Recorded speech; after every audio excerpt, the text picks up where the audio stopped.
I knew that I had confidence in the shoe that was on my foot, and I could just run and enjoy myself. It was pure bliss to run in this shoe.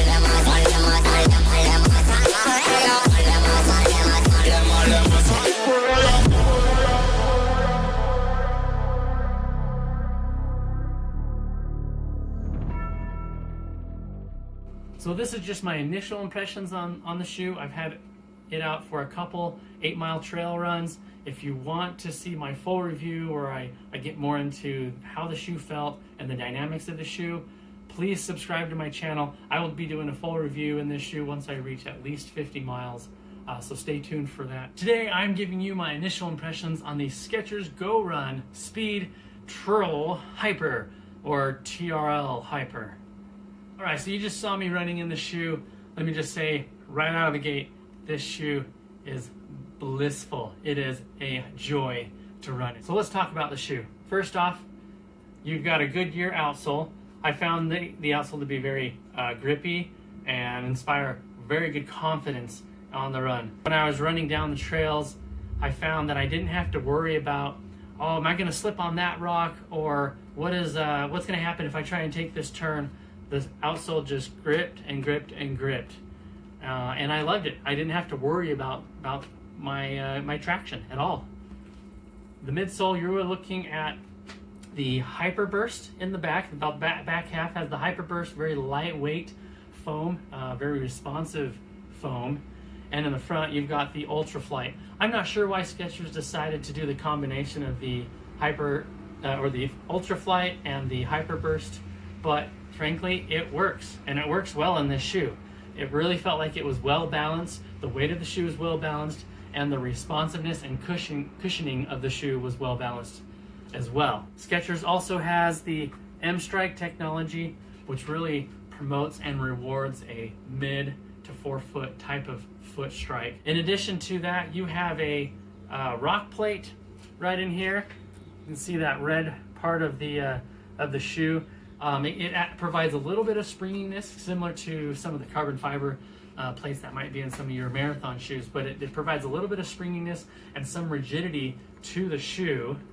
And I found that it actually works really well. I didn't have to worry about, what is that rock going to feel like when I step on it? I just found that I didn't have to worry about how rocks and other debris on the trail was going to feel. I didn't feel rocks as I was stepping on them, and I purposely stepped on a number of small and large sharp rocks to see if I could feel it underfoot, and I didn't, frankly. Now, it's not to say that you can't feel the trail or have that good ground contact and feedback, because this shoe definitely has that.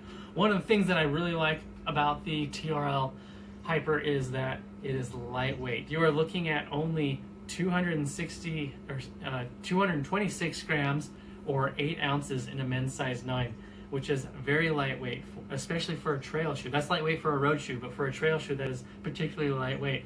But what I really appreciate is that it isn't just lightweight, but it also has the right amount of what you need in a shoe. It's got the right amount of coverage, protection, right amount of grip, and the thickness that you would want in a trail shoe to be comfortable and for it to protect your foot when you're out there on the trails.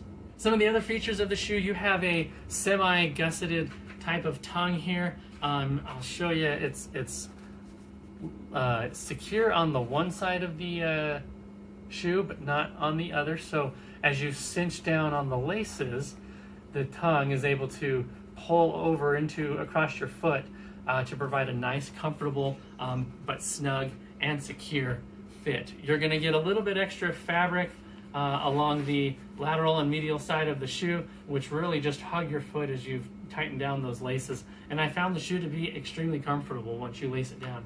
Additionally, and one of the really unique features of this shoe is the this lock system, as they call it. And you can see that these cords that the laces loop through wrap around the back of the Achilles heel, the back of the heel, and along up to the other side. So when you cinch that down, it is going to pull the heel up and around just a little bit, not a lot, but enough to hold around your ankle and just give it a good, snug, secure fit. I was a little worried that it was going to pull the heel a little bit too much at first, but I didn't feel that tightness up against my Achilles heel at all.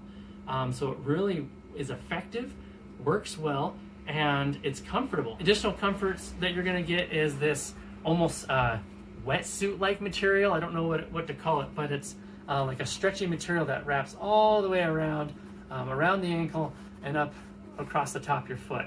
And so that's quite nice. It really does a good job at helping to keep some of the debris and dirt out. Additionally, you're getting some padding along the entire side of both sides of the ankle and along the back here of the Achilles heel. So that's very nice, very comfortable. You've got nice soft fabric in the inside here along the top of the tongue. The tongue is not thick by any means. It's ever so slightly padded. Basically what you're getting is just a couple layers of material. And then of course you've got that translucent mono mesh. You do get a little bit more protection, some of this welding, as I call it, or this overlay. Looks like they put a couple layers of the overlay on here just to help protect the shoe, give it some rigidity where it needs it. And then the rubber, the outsole, is going to come up around the front of the toe here to give you your toes just a little bit more protection. The laces are slightly stretchy, rounded, actually pretty comfortable. I really like the laces. Generally, I like the flat laces, but these round ones actually work really well. I can't wait to put more miles in the shoe and to eventually give you my long-term thoughts and feedback on it. But I'm telling you right now, this is a wonderful shoe. And at $135 US dollars MSRP, I would classify it as a good buy. If you can find it on sale, then even better. But it's definitely a competitive shoe. It's just a joy to run in. Another thing worth mentioning about this shoe is that it's a good transition type of shoe. What I mean by that is if you have to run, say, a mile or so on the pavement or concrete before you get to the trail, you run your trail and then you have to run a mile or so back to the car, to the house on pavement, this shoe does fine with that. It doesn't feel completely out of place like some shoes do, some trail shoes do, when you have to take it out on the concrete or the pavement. So I really like that this shoe is dynamic in that it can do what you need it to do, but it certainly, like I said, comes alive when you take it out onto the trail. And I didn't even have to think about the shoe on my foot. I could focus solely on the trail and where my foot was going to be placed on the ground, how I was going to maneuver certain obstacles and rocks. I didn't have to think about, well, how's that rock going to feel? And what's going to happen if I step over on this part of the rock or on this route or take this turn at the speed that I was going out at. I didn't have to think about that. I knew that I had confidence in the shoe that was on my foot and I could just run and enjoy myself. It was pure bliss to run in this shoe. And if you like this video, be sure to give it a thumbs up. Comment down below as to what your go-to daily trail shoe is.